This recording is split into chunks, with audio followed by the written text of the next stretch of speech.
সূত্রে খবর পেয়ে 25 কেজির মতো গাঁজা উদ্ধার করলো কলকাতা এসটিএফ ও সাকরাইল থানা। হাওড়া ধুলাগড় থেকে গাঁজা সহ মোট 3 জনকে গ্রেপ্তার করলো পুলিশ। সূত্র মারফত জানতে পারা যাচ্ছে, কলকাতা এসটিএফ ও সাকরাইল থানার পুলিশ যৌথভাবে অভিযান চালায়। তাতেই 3 জন সহ হাতে নাতে ধরা পড়ল প্রায় 25 কেজির মতো গাঁজা। পুলিশ সূত্রে জানতে পারা যাচ্ছে, উড়িষ্যা থেকে ট্রেনে করে ফিরছিল 2 যুবক সহ এক মহিলা। ট্রেন দীর্ঘক্ষণ দাঁড়িয়ে থাকার জন্য সাকরা স্টেশনে নেমে পড়ে।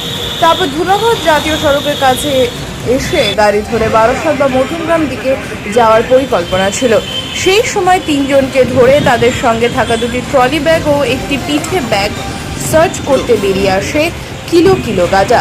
অভিযুক্তদের নাম রাজীব সাউ, বিরাট জয়ন্ত কুণ্ডু, বাড়ি গড়িয়া, মিতালি চন্দ্র, বাড়ি দমদম। এত গাঁজা কোথায় পাচার করার পরিকল্পনা ছিল, কে কে আরও আছে এই মাদক পাচারের সাথে যুক্ত, সেই নিয়ে তদন্ত শুরু করেছে পুলিশ।